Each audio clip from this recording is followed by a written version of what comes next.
નમસ્કાર મિત્રો, health tips Gujarati ચેનલમાં ફરી એકવાર તમારું સ્વાગત કરું છું. મિત્રો, આજનો આપણો ટૉપિક આયુર્વેદના કાળા મોતી એટલે કે કાળા મરી. કાળા મરીના 3-4 એવા ફાયદાઓ છે, 5 થી 6 એવા ફાયદાઓ છે કે કઈ રીતે અલગ અલગ રીતે સેવન કરવાથી શરીરમાં અલગ અલગ રીતે ચમત્કારિક ફાયદા આપે છે. એનું કારણ એ છે મિત્રો, કેમ કે જે કાળા મરી છે, કાળા મરી જેને દેશી ભાષામાં તીખા તરીકે ઓળખવામાં આવે છે અને જેનો આપણે દાળ બનાવતી વખતે અથવા શાક કે બીજી કોઈ પણ વસ્તુ બનાવતી વખતે, રસોઈ બનાવતી વખતે સ્વાદ વધારવા માટે કાળા મરીનો અવશ્ય ઉપયોગ કરીએ છીએ. પણ આ કાળા મરી છે માત્ર સ્વાદ નથી વધારતા, સ્વાસ્થ્ય પણ વધારે છે. કાળા મરીને એટલા માટે જ આયુર્વેદના કાળા મોતી તરીકેની સરસ મજાની ઉપમા આપવામાં આવી છે. કાળા મરી પહેલાં તો જે લોકો કદાચ અજાણ હોય અથવા ખબર ન હોય કે કાળા મરી શું છે, તો પહેલાં વિડીયોમાં ક્લિપમાં તમે જોઈ લો કાળા મરી એ શું છે. મિત્રો, આ છે કાળા મરી.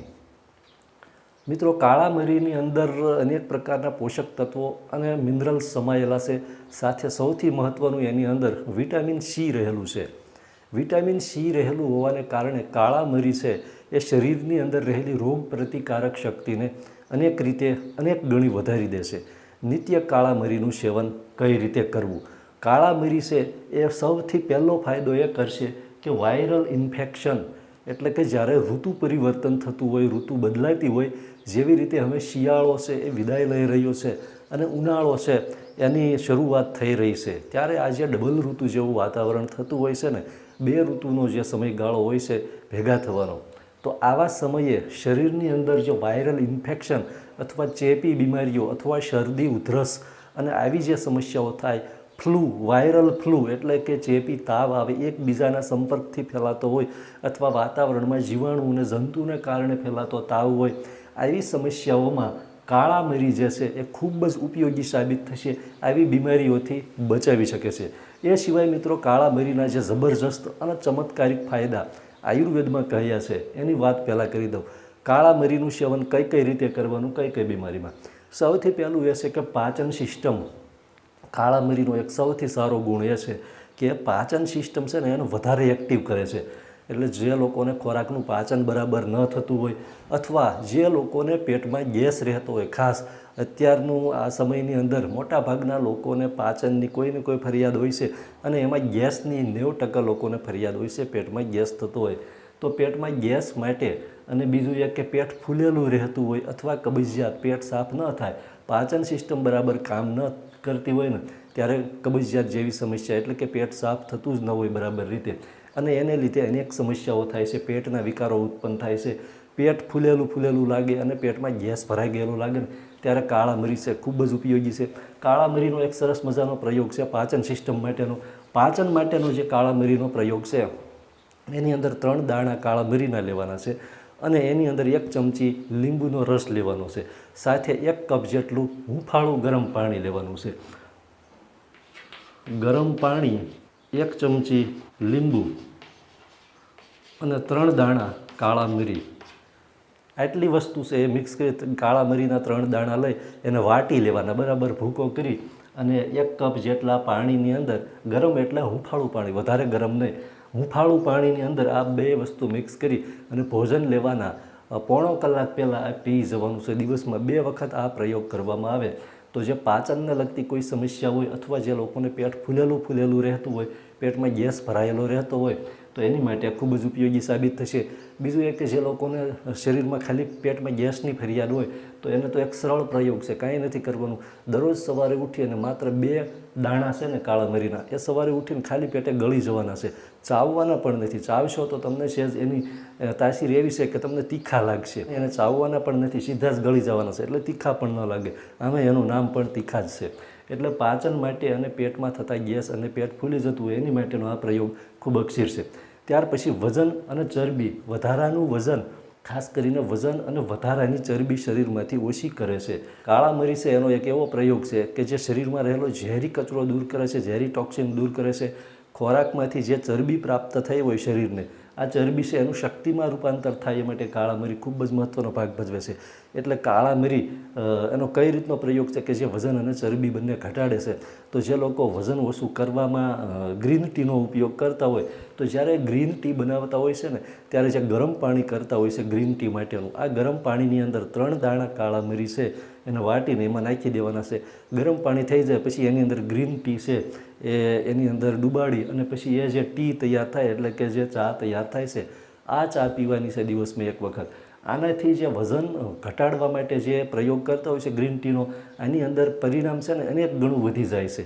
અને ખાસ કરીને વધારાની ચરબી શરીરમાં જ્યાં જામી હોય ને એ ચરબી ખૂબ જ આસાનીથી દૂર થાય છે. ત્યાર પછી સૌથી મહત્ત્વનો ગુણ જે રીતે પાચન સિસ્ટમ સુધારે છે કાળા મરી, એ જ રીતે કાળા મરી છે અને શરદી, ઉધરસ, કફની સમસ્યાઓ દૂર કરે છે. એમાં ખાસ ગળાની અંદર ખરાશ કે ખરેરી જામી ગઈ હોય, વારંવાર ઉધરસ અથવા કફને લીધે આવું થાય, ગળામાં ખરાશ જામે અને સાથે સાથે ગળામાં વધારે કફ ઉત્પન્ન થતો હોય, ઘણી વખત એવું થાય કે ખિસખિસને એવું ગળામાં થતું હોય, ઘણા પ્રયત્ન કરવા છતાં પણ એ કફ નીકળી ન શકતો હોય ને ત્યારે એની માટેનો પણ એક સરસ મજાનો પ્રયોગ છે મિત્રો, જે ખૂબ જ સારું પરિણામ આપે છે. એની માટે 1 ચમચી મધ લેવાનું છે.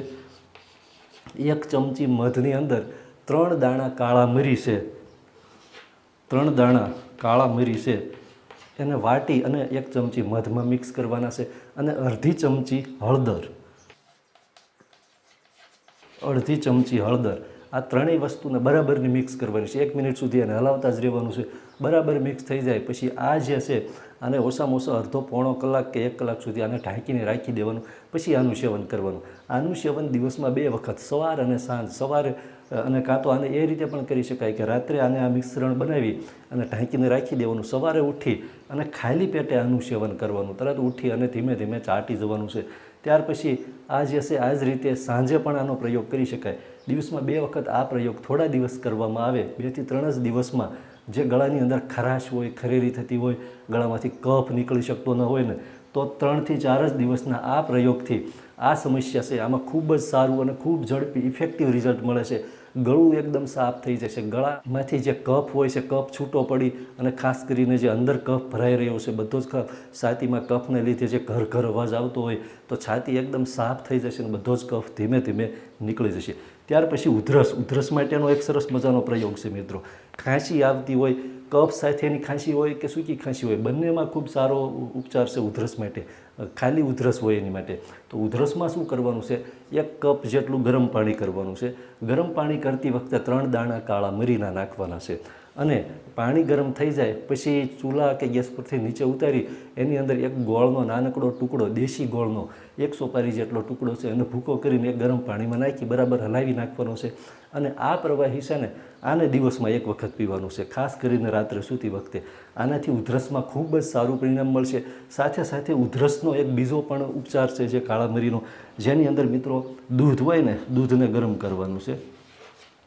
દૂધની અંદર 3 દાણા કાળા મરીના વાટી અને દૂધની અંદર નાખી દેવાના છે અને દૂધને બરાબર ઉકાળવાનું છે. દૂધ ઉકળી જાય પછી આ દૂધનું સેવન કરવાનું છે. અને આ દૂધની અંદર તમે ધારો તો અડધી ચમચી હળદર નાખી શકો છો.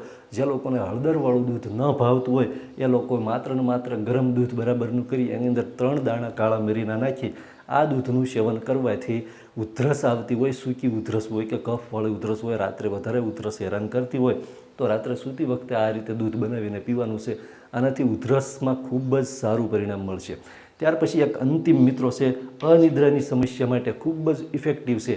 જે લોકોને રાત્રે ઊંઘ ન આવતી હોય, મોડે સુધી રાત્રે ઊંઘ ન આવતી હોય ને તો એની માટે પણ કાળા મરી છે ખૂબ જ ઉપયોગી ઔષધિ છે. કાળા મરી છે એના 3 થી વધારેમાં વધારે 4 દાણા લેવાના છે. કાળા મરીના 4 કે 3 દાણા લઈ એને વાટી લેવાના.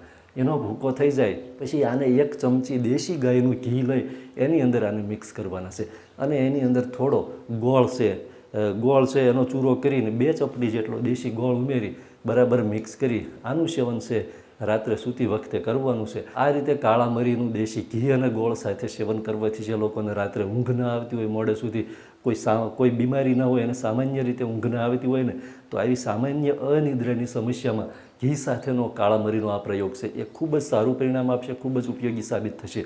અંતમાં એટલું કહી દઉં કે કાળા મરીનું સેવન સાવચેતીપૂર્વક પણ કરવું, કેમ કે એનું મર્યાદિત સેવન કરવું. 3 થી 4 દાણા જ કાળા મરીનું નિત્ય સેવન કરવું, વધારેમાં વધારે 5 દાણા વધારે પડતું કાળા મરીનું સેવન કોણે ન કરવું? જે લોકોના શરીરની પિત્ત પ્રકૃતિ હોય અથવા શરીરમાં વધારે ગરમી હોય કે તજા ગરમી જેવી સમસ્યા હોય તો આવા લોકોએ છે એ કાળા મરીનું સેવન બને ત્યાં સુધી ન કરવું, ઓછું અથવા તો ઓછું કરવું, 1 કે 2 દાણા જ કાળા મરીનું સેવન કરવું. કેમ કે કાળા મરી જે લોકોના શરીરમાં ગરમીનું પ્રમાણ વધારે હોય તો શરીરમાં બળતરા થઈ શકે છે. બીજું એ કે પ્રેગ્નન્ટ બહેનો હોય તો એ લોકોએ પણ કાળા મરીનું સેવન છે એ ન કરવું. બાકી દરેક લોકો માટે કાળા મરીના આ તમામ પ્રકારના પ્રયોગો છે ખૂબ જ ઉપયોગી સાબિત થાય છે. વિડીયો ગમ્યો હોય તો વિડીયોને એક લાઇક આપજો અને ચેનલમાં નવા હો તો ચેનલને સબસ્ક્રાઈબ કરી દેવા નમ્ર વિનંતી. ખૂબ ખૂબ આભાર. જય માતાજી.